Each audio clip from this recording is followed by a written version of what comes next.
Boa noite a todos, que a paz do Mestre Jesus nos envolva. No exórdio de hoje, eu vou pedir licença a todos para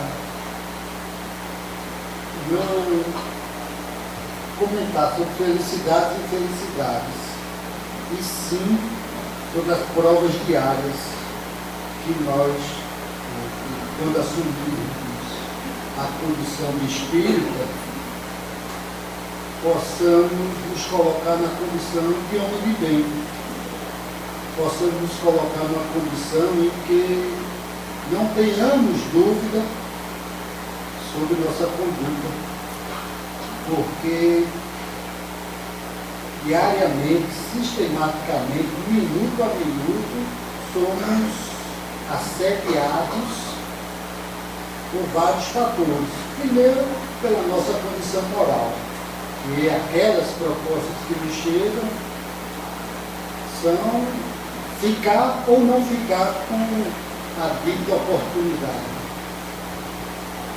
Então, ser espírita nos traz uma oportunidade de nos provocarmos. O mundo lá fora é o que eu aceito, eu contribuo para esse mundo lá fora, o meu mundo íntimo também está em desequilíbrio, e acaba sendo até o tema, né? Felicidades e infelicidades. Mas o mais importante é que não seja por provas voluntárias, que não seja simplesmente por nossas decisões. Se tenhamos que passar por elas, passaremos de cabeça erguida, mas não contribuirmos mais para aumentar essa carga que ainda desconhecemos. Então, a área de engenharia mesmo, ela foi quase extinta no país, porque nós, engenheiros, né, em diversos setores, cada um contribuiu de alguma maneira para que a corrupção se alastrasse de maneira tal. Como outros médicos contribuem para o aborto, como outros advogados contribuem para o aprisionamento de quem quer que cometeu ou não cometeu. Então, a reflexão para a nossa profissão, todos nós temos uma profissão, é que, se fosse o Cristo, que decisão ele tomaria? Que caminho ele tomaria? Carla sempre nos lembra a todos, né, que quer bons conselhos, peça bons espíritos, atraia bons espíritos, quer boas oportunidades, decida pelas melhores oportunidades. Mas o meu nível de ignorância não permite eu observar onde estão essas oportunidades. Elas estão, hoje, para mim, na paciência, na tolerância, no ouvir e não revidar, em não mais se embriagar, em não mais se relacionar só pelo sexo, ter a responsabilidade emocional, né? Respeitar aquela outra pessoa. Então, as possibilidades de acertos, eles serão frutos das nossas escolhas diretamente. Quando insistirmos em não, comigo eu posso, não vai acontecer sim. Pai João de Angola, no seu livro Fala Preto Velho, ele nos diz que pressão todos nós temos. Pressão pelo desemprego, pela escassez de dinheiro, pela falta de oportunidade. Agora, obsessão é quando a gente abre a porta, é quando a gente permite essa prova. Quando nós já trazemos a expiação, não. Essa não vai ter que trabalhar durante uma encarnação. Mas a prova diária e a prova voluntária, essa nós temos como gerenciar. Né? Então, aquele engenheiro que, na hora que foi pressionado, assina ou não esse laudo, mas vai desabar, vai morrer quantas pessoas, mas ninguém está vendo, eu não estou vendo o risco. Quem for técnico, estude, se responsabilize pelos riscos que vai assinar. Quem for advogado, pelas petições de cada um. Quem for motorista, pelo nível de velocidade que vai empregar. Quem for psicólogo, pelos conselhos que assim irá relatar. Então, as provas voluntárias, para que ela sirva, já temos experiência demais. Se olharmos ao retrovisor, aos 51 anos hoje, por onde eu já caminhei, por onde hoje eu quero caminhar. Então é esse o convite desta noite, de melhorar nossas escolhas.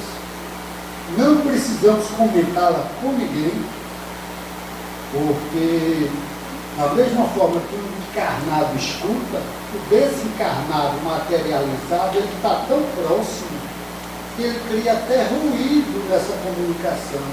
E às vezes a sua decisão sai embaralhada. Então, peçamos ajuda ao nosso anjo da guarda nas horas das decisões que ainda temos incertezas, mas possamos desenvolver a nossa fé. Sabemos que o nosso anjo da guarda está ao lado para sim nos auxiliar nessas tomadas de decisões. É um termo muito empresarial, é um termo de gestão, mas nós somos nossa própria empresa. Nosso espírito vem provando decisões em cada reencarnação. Então precisamos melhorar, termos escolhas, o que realmente me faz feliz. É dormir cedo? Então durma cedo.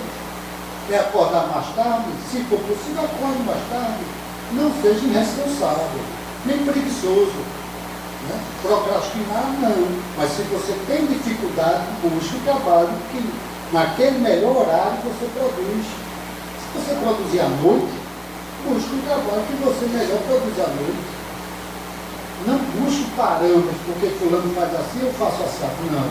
Busque o que realmente lhe traz a felicidade em ser filho de Deus, lhe traz a felicidade de olhar no olho, em si mesmo, frente ao espelho e dizer, eu estou fazendo tudo com a convicção que é o meu melhor. Então, enquanto eu não tenho a convicção que é o meu melhor, eu ainda durmo satisfeito. Mas, todas as vezes que eu coloco essa condição de fazer o meu melhor, é sono dos justos. É dormir e roncar. Então, não percamos o sono pelas provas que adquirimos por contrariedade, por briguinhas. Vamos perder o sono, como matar a fome da população? Vamos perder o sono, como vamos proteger aqueles que estão aprisionados? Quase 800 mil pessoas em guetos, né? Os presídios são guetos medievais.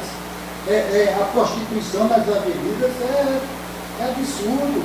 Então vamos realmente perder o nosso sono para o bem comum, para perder o nosso sono por causa de uma duplicata, porque atrasou, porque nosso espírito, ele é tão aguerrido, que ele está adormecido.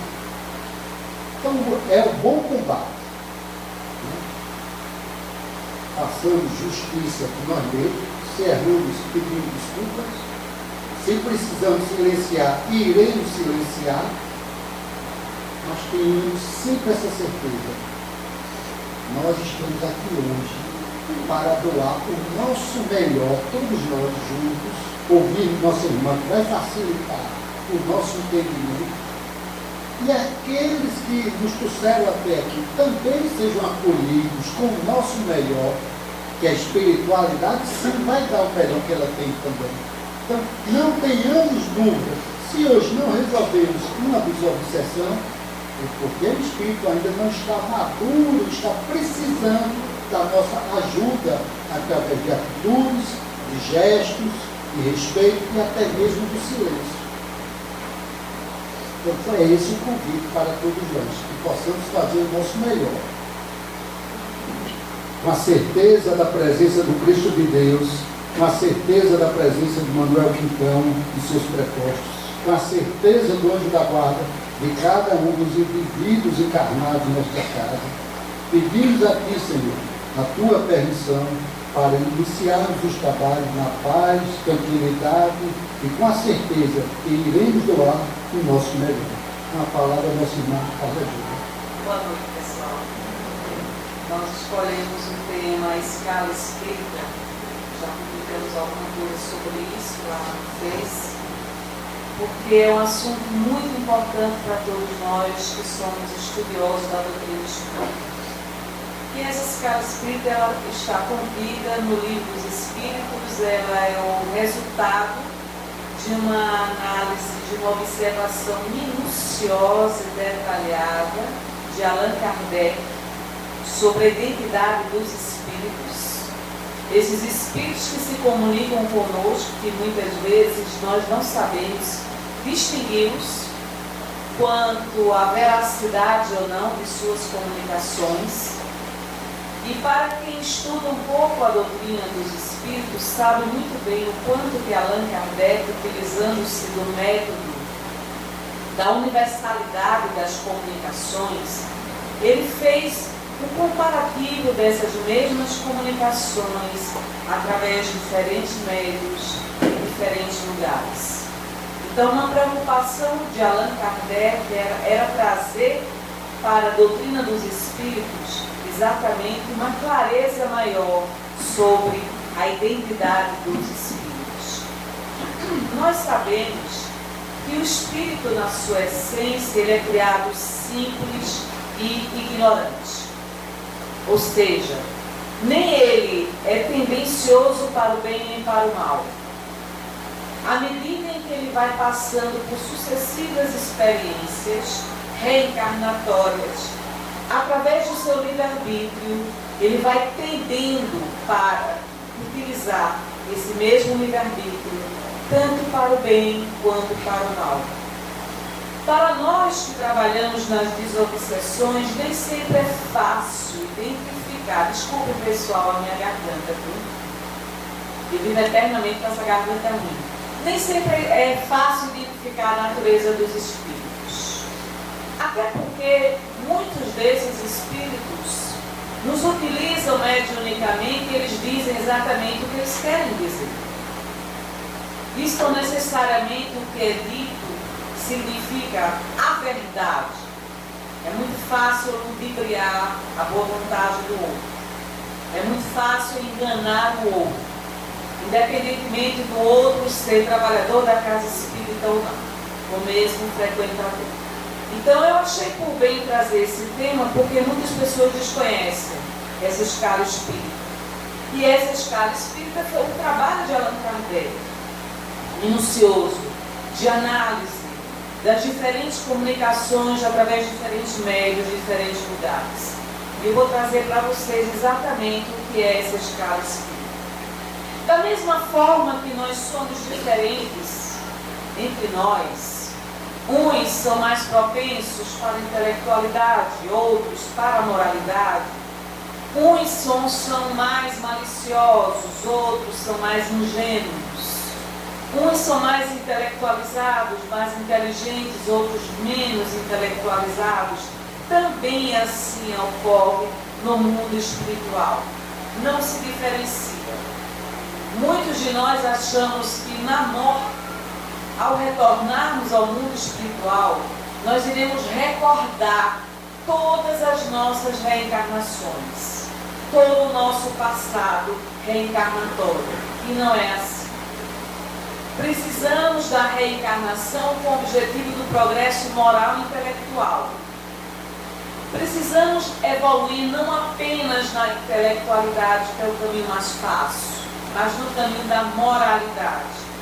Esse caminho da moralidade não é tão simples, porque seremos colocados à prova diariamente sobre o que nós dizemos ser verdadeiro ou não, se o que nós dizemos é coerente com os princípios do Cristo ou não, e se nossas atitudes se contrapõem ou não à mensagem libertadora do Mestre Jesus.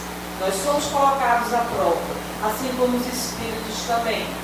Por isso que se recomenda aos médiuns que eles estudem a doutrina dos espíritos antes de desejarem ingressar numa desobsessão.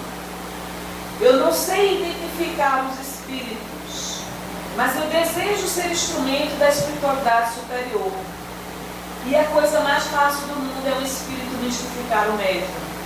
Pela própria ignorância do médium acerca dos mecanismos da mediunidade, que propicia a ele entrar em intercâmbio mediúnico. Se eu não conheço a ciência universal dos espíritos, como é que eu desejo me relacionar com os espíritos, com o discernimento, com a prudência, distinguindo, identificando a natureza desses espíritos? Me falta conhecimento, me falta experiência, mas eu desejo estar trabalhando na sua obsessão. Eu desejo incorporar meu guia espiritual, o mentor espiritual Manuel Quintão. Eu desejo ser o instrumento mediúnico através do qual André Luiz possa se comunicar através de mim. Veja, isso é uma ingenuidade muito grande no campo mediúnico. Se eu não conheço a ciência universal dos espíritos, que foi ditada pelos espíritos, esta doutrina dos espíritos, como eu desejo me comunicar com os benfeitores espirituais, quando não apresento o material necessário para que os benfeitores me utilizem mediunicamente? Se o conhecimento é necessário na área mediúnica, a moralidade também é necessária na área mediúnica. Se eu estou na zona da estagnação evolutiva, eu estou na contramão da lei do progresso, que é uma das leis universais fundamentais. Como médium, que eu desejo me oferecer mediunicamente, no intercâmbio mediúnico, eu estou estagnada moralmente ou intelectualmente. A estagnação moral e intelectual no campo mediúnico compara-se-ia à enxada que enferrujou, ao óculos que quebrou, à água que se estagnou e que não oferece utilidade nenhuma. O médium necessita progredir moralmente e intelectualmente. Não é apenas o desejo, é a necessidade. Se eu estou na zona da estagnação moral e intelectual, estou prestando desserviço à doutrina dos espíritos. Estou falhando mediunicamente. E é muito fácil a falência mediúnica. Por que é muito fácil? Porque o médium se torna o principal obstáculo ao intercâmbio mediúnico. É a minha descrença, a minha dúvida, minha insegurança, meus receios. Eu não confio no meu guia espiritual, nos trabalhadores que assistem o trabalho mediúnico. Eu estou servindo como obstáculo para que o mundo espiritual me utilize mediunicamente. Ah, mas eu desejo trabalhar como médium. Deseja trabalhar como médium? Se esforce, se dedique, se aprimore. Eu passo uma semana inteira sem estabelecer intercâmbio espiritual. Não ofereço sintonia com o meu guia espiritual na reunião mediúnica. Eu quero que meu guia espiritual me utilize. Não é possível. Estou numa frequência vibratória totalmente aquém do que a equipe espiritual precisaria que eu estivesse. Estou vibrando na vibração da rádio AM, quando eu deveria estar numa rádio FM. Não há sintonia. Não há veracidade do fenômeno mediúnico. Eu serei o obstáculo à minha mediunidade e prestarei de serviço ao trabalho mediúnico, do grupo mediúnico, do trabalho de assistência mediúnica da casa espírita. Então nós precisamos do conhecimento, sim, porque o conhecimento é a nossa formação, é o que nos dará a prudência, o discernimento, a maturidade, a sabedoria para distinguir quem se comunica pelo nosso intercâmbio mediúnico ou não. E isso só o tempo As experiências se somam ao aprendizado, ao burilamento deste médium, que é falível por natureza, que comete erros diariamente, em decorrência das suas imperfeições morais e intelectuais, e ele vai se aprimorando lenta e gradativamente, estando suscetível a cometer erros diariamente, apesar da influência positiva dos seus guias espirituais. Então, fazendo esse preâmbulo, nós queremos mostrar para vocês que nós somos seres humanos vivendo uma experiência espiritual.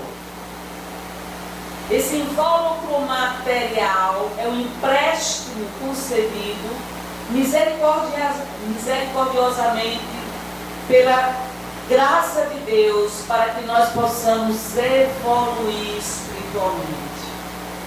Se nós necessitamos urgentemente evoluir espiritualmente, o que estamos fazendo no tempo que nos é concedido todos os dias? Estou na sonolência espiritual, na sonolência do progresso espiritual, porque ainda não arregacei as mangas para trabalhar como eu deveria trabalhar, não me permitindo mais cometer as mesmas falhas que eu cometo como aluno negligente, recapitulando, repetindo as mesmas provas. Não é possível. E aí vem a dor. E aí nós convivemos com pessoas que intelectualmente ou moralmente são superiores a nós. E somos testados em todos os sentidos. Porque nessa diversidade, nessa heterogeneidade evolutiva, existem pessoas que trazem um arcabouço, que traz um acervo de conhecimentos infinitamente superiores ao nosso, muito mais evoluídos do que nós. E nós temos que agradecer a convivência dessas pessoas. Então nós estamos vivenciando uma experiência espiritual encarnados no mundo material, com um objetivo claro: progredir moralmente e intelectualmente. Preciso prestar contas desse progresso todos os dias. O que eu fiz de bom hoje, o que eu fiz de negativo hoje, que me arrependo, que me envergonho, o que eu poderei fazer amanhã. Então vem no nosso processo de disciplina espiritual a autoinvestigação, a autoanálise, a autoavaliação, com o aluno dedicado ao processo do próprio aprimoramento espiritual. Esse evoluirá mais rapidamente, porque ele não é negligente com relação às suas falhas. Ele é crítico, ele se auto-observa, identifica os pontos negativos da sua personalidade. Então nós estamos, enquanto espíritos encarnados, neste corpo material com um objetivo claro. Trouxe para vocês aqui um quadro de evolução espiritual. E esse quadro de evolução espiritual, ele é muito claro. Ele nos mostra que quanto maior a animalidade, menor espiritualidade. Quanto maior o apego à materialidade, menos espíritos seremos. Menor espiritualidade vivenciaremos. Porque estamos impregnados pela matéria densa, que nos tolda a visão, nos interdita a visão espiritual, nos impossibilita a vivência espiritual. Maior animalidade, menor espiritualidade. É isso que esse quadro nos mostra. Se a minha animalidade é maior e superior ao meu processo de espiritualidade, tenho que correr atrás do prejuízo. Porque já desperdicei muito tempo em outras reencarnações. Então, nesse quadro, nós encontraremos exatamente o esforço que temos que realizar para alcançar a angelitude espiritual, que não se alcança numa encarnação única. Não é possível. Não é possível. Nós estamos dando um passo atrás de outro passo, lentamente, nessa fieira evolutiva espiritual. Existem aqueles que andam mais rapidamente? Existem. pela boa utilização do livre-arbítrio. Existem aqueles que recapitulam, reincidem, que precisam repetir inúmeras vezes a mesma prova, porque não aprenderam a lição fundamental. É isso que esse quadro nos mostra. Próximo quadro. Nessa pirâmide nós encontraremos a escala evolutiva do espírito. A identificação evolutiva do espírito. Não precisam se preocupar em ler nada, que a gente vai apresentar bem detalhadamente, item por item. Então, Allan Kardec nos apresenta 3 ordens de espíritos, tá certo? E essa terceira ordem de espírito nos fala exatamente o quadro evolutivo deles. Na terceira ordem, há o predomínio da matéria sobre o espírito. E esse predomínio da matéria sobre o espírito o leva à propensão ao mal, à prática do mal. Se a matéria predomina em mim, ser uma criatura extremamente egoísta, egocêntrica, primeiro a minha necessidade. Tornando-me propenso ao mal, desencadearei outras atitudes que são nefastas e contrárias à lei do progresso, a que estou destinado. Então, nessa terceira ordem, existe a predominância da ignorância, do orgulho, do egoísmo, da vaidade e todos os sentimentos rasteiros que nós precisamos combater.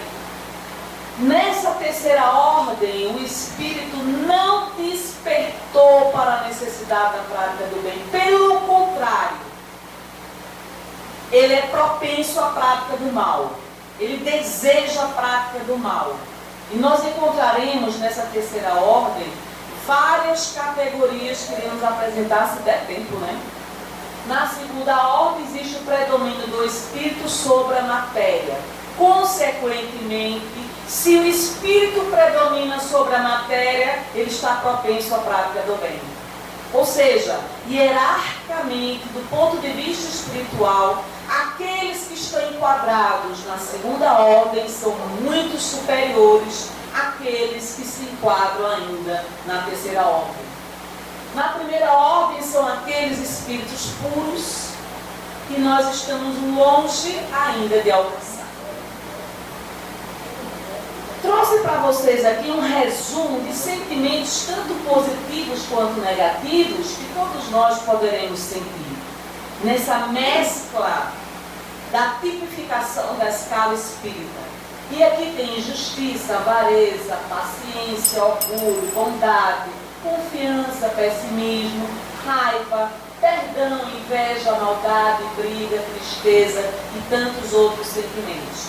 Vejam, em graus variados, todos nós compartilhamos desses sentimentos.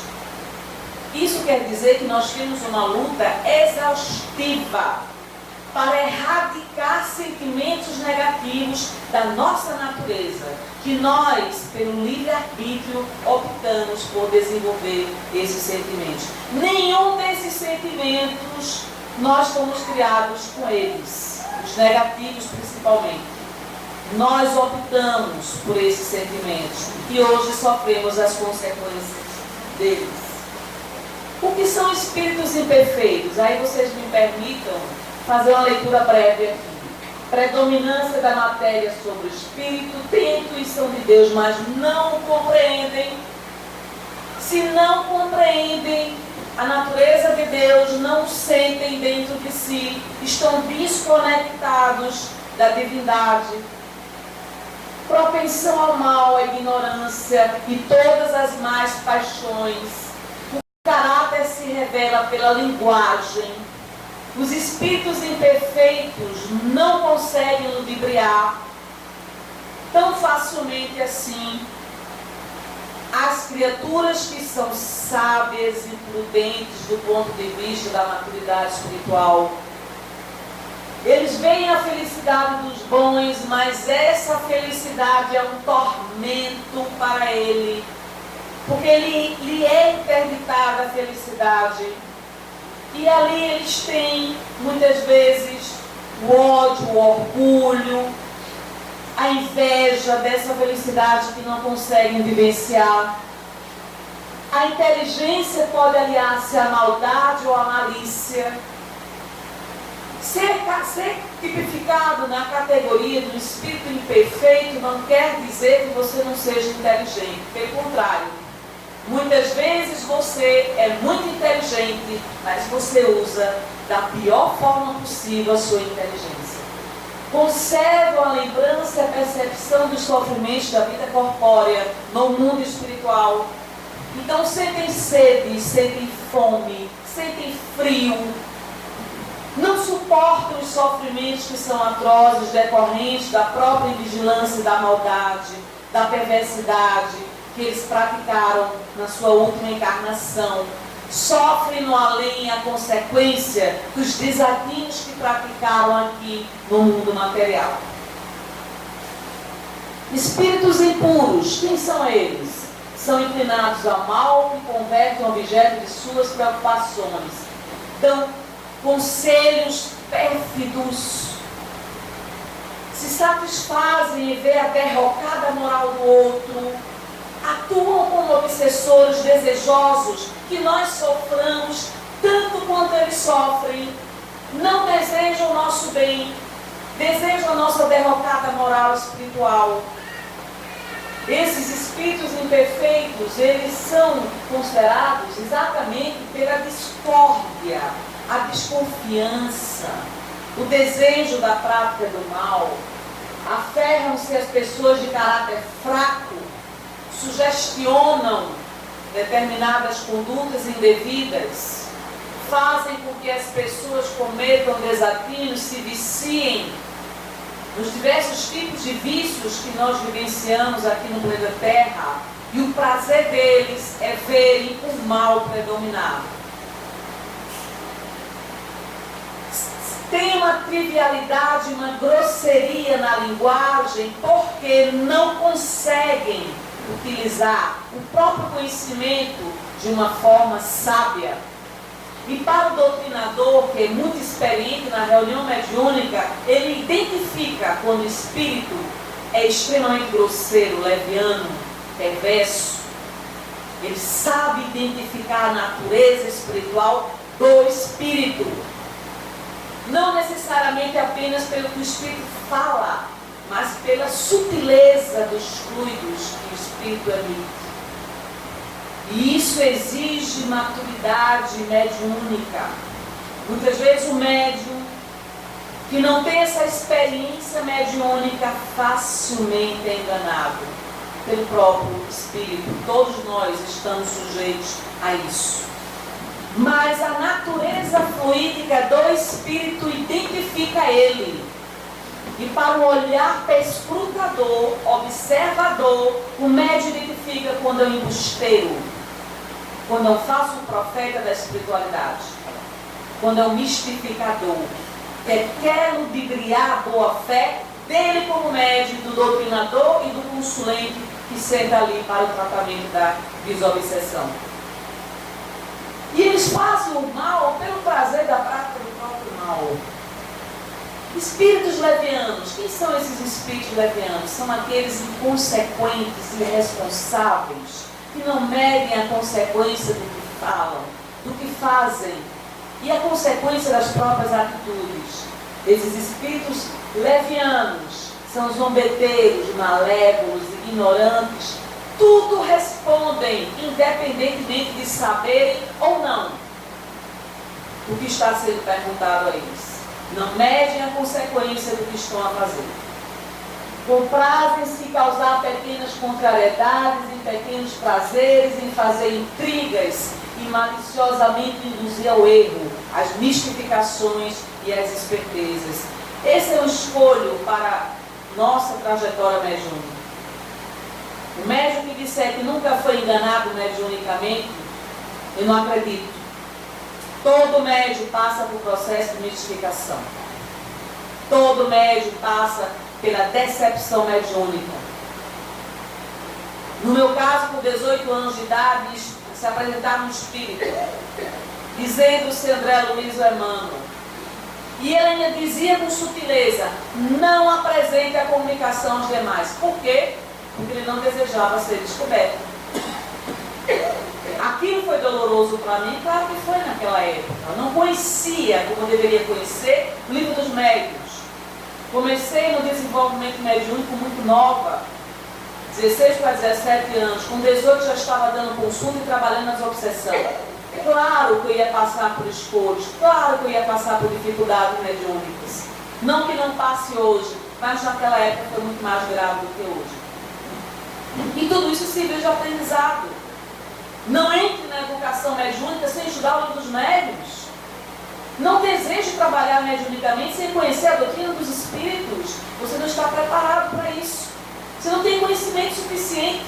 Vai ser enganado tantas e tantas vezes, quantas se fizerem necessárias. Porque você não tem discernimento, não tem prudência, não tem experiência mediúnica, não sabe identificar fluidicamente a natureza e identidade dos espíritos. Ou seja, está nas mãos dos espíritos. E eles vão fazer com você o que bem entender. Apesar da sua boa vontade. Apesar do seu desejo de se dedicar. Se tomam nome suposto, fazem-no mais por malícia do que por maldade. No caso dos espíritos levianos. E esses espíritos pseudo-sábios? Eles pintam e bordam com os médiuns, pintam e bordam com as casas espíritas, desejam derrocada dos médiuns. Me lembro de uma vez, né, Cláudio? Dei uma palestra aqui, cheguei nas obsessões, o espírito deu gargalhada.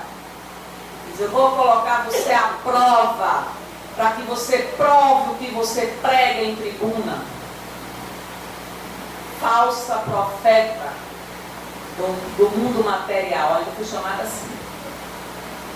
Sim, esses espíritos pseudo-sábios são capazes de utilizar o conhecimento para prejudicar os trabalhadores da casa espírita. Prejudicar não apenas os trabalhadores da casa espírita, mas todo e qualquer trabalhador do Cristo. E eles prejudicam mesmo se não formos vigilantes, se não formos disciplinados, espiritualmente falando. Então eles se utilizam de uma sabedoria, de uma pseudo-sabedoria para dominar e predominar teoricamente. E se utilizam de palavras burlescas, muitas vezes, de palavras que são palavras bonitas para fascinar, encantar as pessoas que estão ouvindo eles ali. Mas se você aprofundar o diálogo, você vai observar que vão entrar em contradição. E você vai observar o nível do conhecimento daquele espírito que se apresenta como pseudo-sábio. Aliás, como profeta, como um intérprete de Deus, mas na verdade um pseudo-sábio. Espíritos neutros, que são esses espíritos neutros? Todos esses aqui são na terceira categoria, viu, pessoal? Espíritos neutros são aqueles que nem fazem o bem, nem fazem o mal. E por não fazerem o bem, já praticam o mal por si mesmos. São aqueles que não se comprometem absolutamente com nada, que não utilizam os potenciais, as suas competências para o progresso seu e das demais pessoas. E os bons espíritos? Quais são as características dos bons espíritos? São esses que nós desejamos junto a nós. Predominância do espírito sobre a matéria, o desejo do bem. O bem predomina, quer nas palavras, nas atitudes, nos pensamentos, enfim, o bem está instalado na questão evolutiva desse espírito. Então, a presença dele junto a nós já nos causa, nos proporciona enorme bem-estar.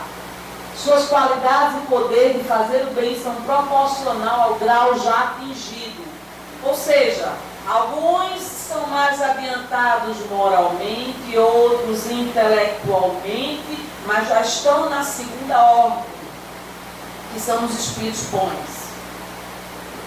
Uns têm ciência, outros sabedoria e bondade. Os mais adiantados reúnem o saber e as qualidades morais. Esses já estão quase entrando na primeira ordem dos espíritos superiores. Compreendem Deus o infinito e já desfrutam da felicidade dos bons. Sentem-se felizes pelo bem que fazem e pelo mal que impedem. Sentem prazer em ajudar as pessoas. Sentem um enorme satisfação em realizar o progresso das pessoas com as quais convive. Compreendem Deus o infinito e já desfrutam da felicidade dos bons, ou seja, menor materialidade, maior espiritualidade, o bem predomina, já lhe isenta de muitas provas e expiações, de muitos sofrimentos voluntários. Por quê? Porque o mal já não exerce tanta influência sobre ele. Tá certo? Todos têm ainda que passar por provas até atingir a perfeição absoluta. Estão ainda sujeitos a reencarnarem, precisam das provas e expiações, mas eles já exercem sobre si autocontrole, autodomínio. Exercendo autocontrole e autodomínio, utilizam melhor o livre-arbítrio. Quando encarnados, são bons e benevolentes para com seus semelhantes.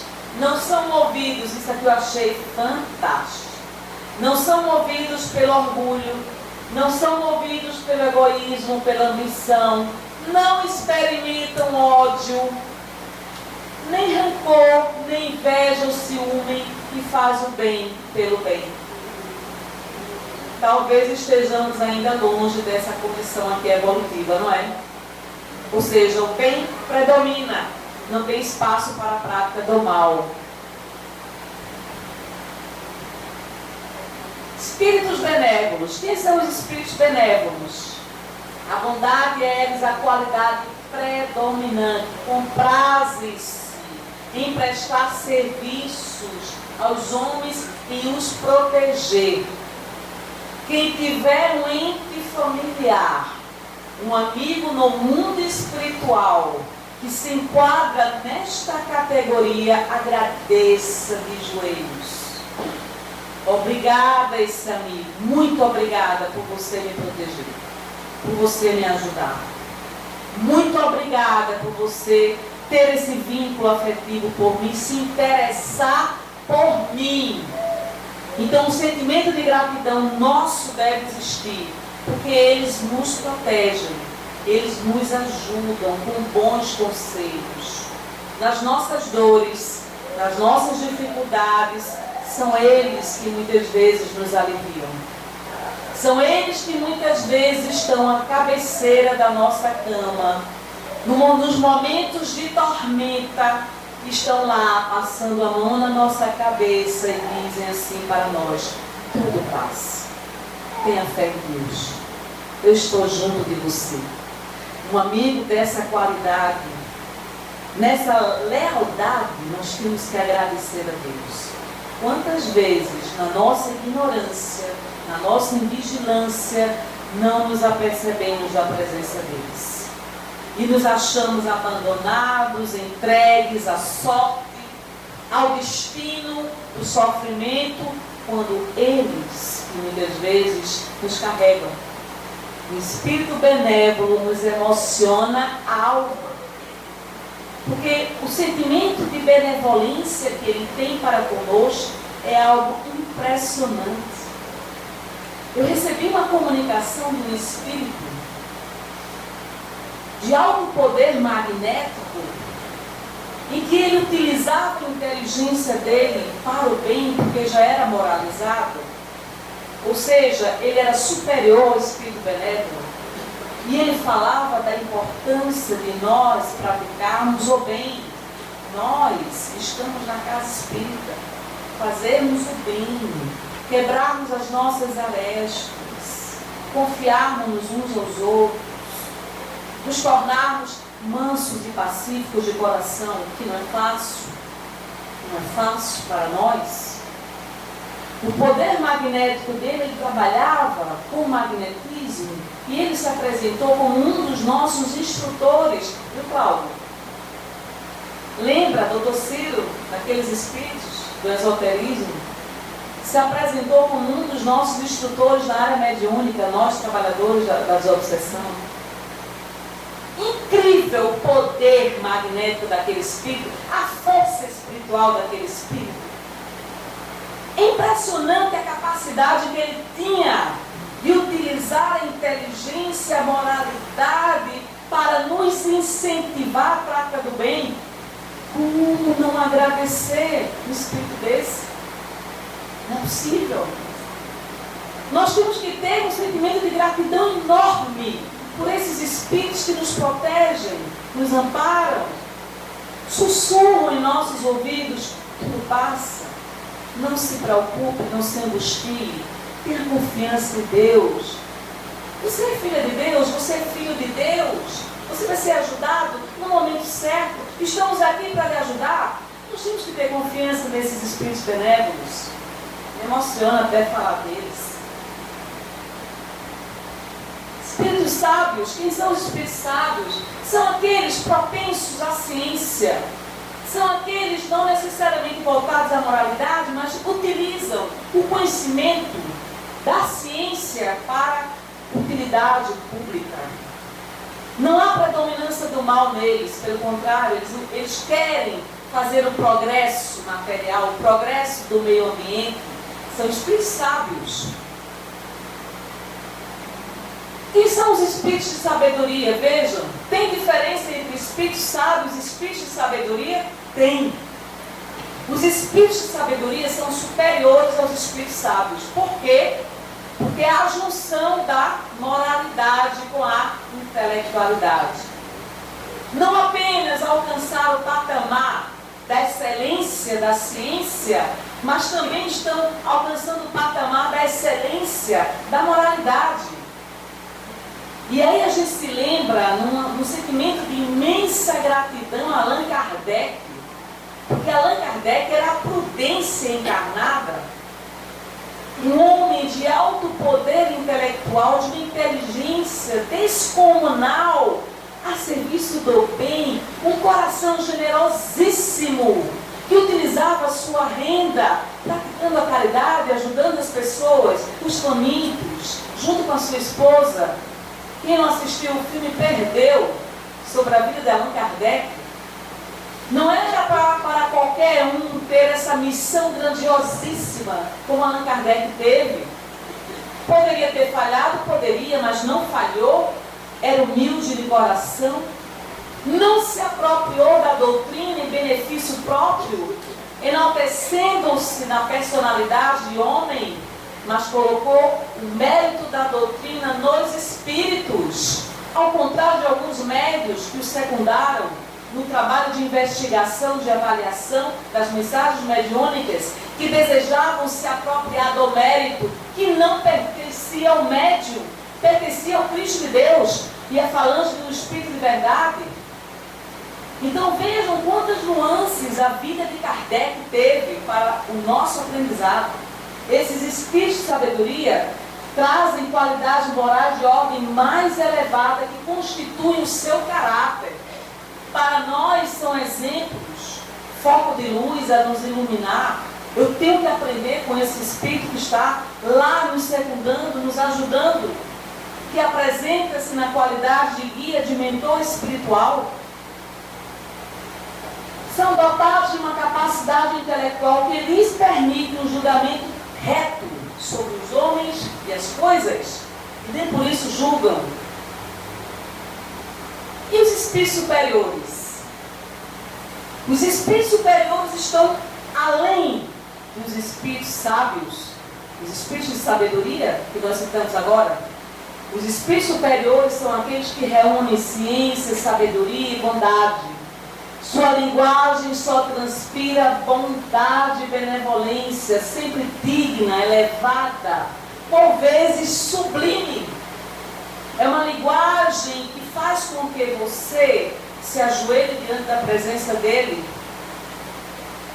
Sua superioridade os torna mais que os outros aptos a nos darem as mais justas noções sobre as coisas do mundo incorpóreo, dentro dos limites do conhecimento permissíveis ao homem. Eu me lembro que uma vez com o Dr. Ciro lá, numa reunião que nós fizemos, se apresentou um médium que foi muito famoso. E aí eu fiz uma pergunta a ele, e perguntei o seguinte: como eu devo falar em público? Eu tinha muito medo da falência da oratória, muito medo. O que eu devo falar em público? Como eu devo falar em público? Olha a resposta. Fale com uma professorinha que ensina as lições que as crianças precisam aprender. Entenderam a mensagem? Professorinha. Simples. Fale com humildade, com simplicidade. Não queira impressionar. Não queira ser maior do que você é. Você está numa missão divina. Falar em nome do Cristo, falar em nome da doutrina é divino.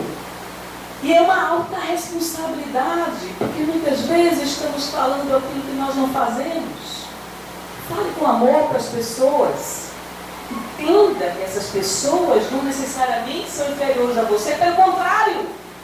Muitas delas são infinitamente superiores a você que está fazendo uso da palavra. Você terá muito a aprender com elas, mas seja digna da oratória. É um tipo de mediunidade que lhe foi concedida. Nunca esqueci esse conselho. Nós não estamos numa tribuna, numa plateia para aplausos, enaltecimento da nossa personalidade. Nossa personalidade pouco importa. O que importa é a mensagem do Cristo. É Ele que merece nossos aplausos, não nós. Coitada, trabalhadora falível, que comete tantos erros todos os dias. Não quer impressionar as pessoas, você não precisa de aplausos, mas você precisa passar a mensagem do Cristo com simplicidade. Com simplicidade, com sentimento, com afeto. A teoria não consegue sensibilizar as pessoas puramente. Mas a carga de amor que você emite, essa teoria, essa linguagem, toca profundamente as almas. É esse o desafio do orador espírita? Tocar as almas, despertar as nossas consciências. Todos nós estamos no mesmo barco. E aí vejam como é importante nós aprendermos as características dos espíritos superiores. Comunicam-se de boa vontade com os de boa fé, que buscam a verdade. O que mais? Cuja alma seja bastante desprendida dos laços terrenos para compreender, mas afastam-se dos que são movidos pela curiosidade. Ou que por influência da matéria se desviam da prática do bem. Ou seja, os espíritos superiores não se comunicam de bom grado com aqueles que são movidos apenas pelos interesses pessoais, apenas pela curiosidade, e que não são compatíveis com a grandiosidade da mensagem que o Espírito Superior irá passar. Então, nós muitas vezes desejamos que os bons espíritos se utilizem de nós como médiuns, e não nos preocupamos em fazer por merecer a presença dos bons espíritos. Desses espíritos superiores que, vez por outra, se comunicam nas nossas reuniões mediúnicas. Vocês já viram uma casa espírita que não tem comunicação mediúnica? Não é possível. Como é que podem os espíritas ter medo da comunicação mediúnica? Há muito tempo atrás, o doutor Ciro me disse: você está enterrando sua mediunidade. Né, Cláudio? Viu, César? Você está enterrando sua mediunidade. Por que eu estava enterrando? Medo de ser mistificada. Medo de ser enganada pelos espíritos. Eu não posso bloquear essa mediunidade, mas eu tenho que utilizá-la com prudência, discernimento. Mas enterrá-la, não. Então nós temos que nos colocar a serviço da equipe espiritual, sim. Por isso que, quando chegamos numa reunião mediúnica e que a nossa mente está um turbilhão de pensamentos, emocionalmente estamos desequilibrados, o que acontece com o fenômeno mediúnico? Não acontece. Não acontece. Muitas vezes é o médium falando pelo espírito. Está na frente do espírito, coloca-se na frente do espírito. Não há fenômeno mediúnico, há animismo. E o que é o animismo? É o médium ocupando o lugar do espírito, utilizando-se de palavras que o espírito não diz, para poder encantar ou impressionar positivamente. Sintonia, sintonia, sintonia. sintonia não há fenômeno mediúnico. Sem sintonia não há fenômeno mediúnico. Por isso que não é fácil ser médium. Não é fácil ser médium. Quando excepcionalmente encarna na Terra, vejam, excepcionalmente os espíritos superiores encarnam na Terra. Vem cumprir missão de progresso. Então, oferecem-nos o tipo de perfeição a que pode aqui aspirar a humanidade.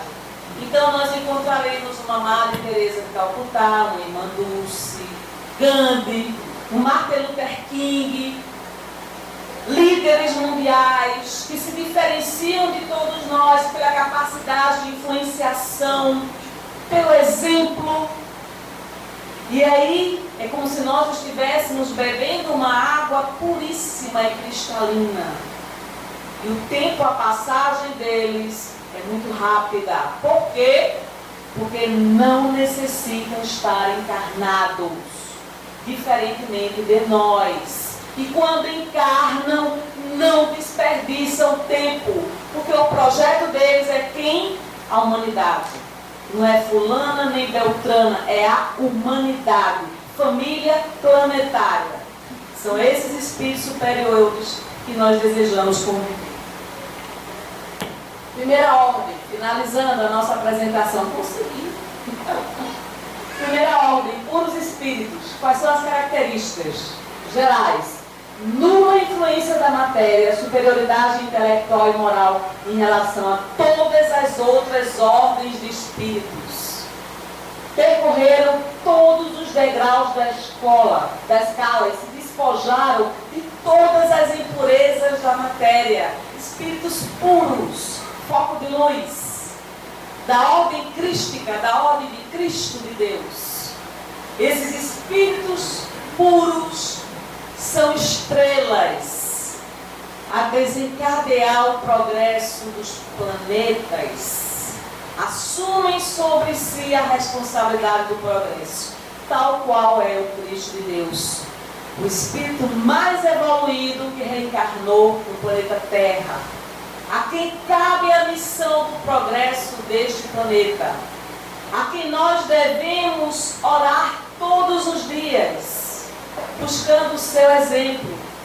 E aqui eu sugiro que vocês assistam a série da Netflix Maria Madalena, onde novamente o Cristo de Deus se apresenta em várias passagens, numa mansuetude, numa pacificação, num amor que transcende a nossa compreensão, que dificilmente nós compreenderemos pela nossa distância moral e intelectual, mas ele serviu de iluminar para todos nós. Que Deus nos abençoe de sempre. Muito obrigada pela paciência.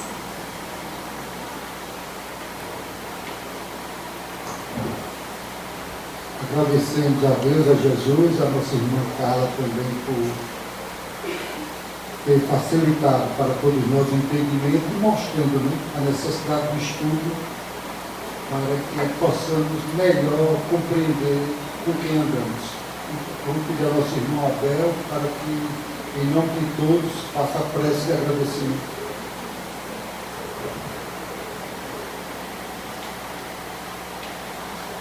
Boa noite. Convido a todos nesse momento a que fechemos nossos olhos e elevemos nossos pensamentos a Jesus.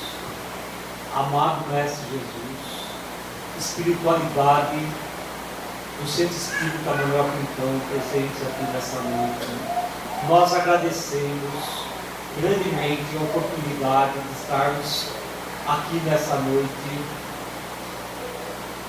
com o aprendizado de nossa irmã Carla Júlia e nosso irmão Romero, todo esse banquete de informações. Ajuda-nos, Senhor, a colocar em prática todos esses ensinamentos recebidos nessa noite. E para essa semana que se inicia, auxilia-nos, Senhor, a atravessarmos os obstáculos que a vida sempre coloca em nossa vida como prova e como ajuda para o nosso crescimento espiritual. E que encaremos essas provas com humildade, serenidade e muita sabedoria. E que assim seja.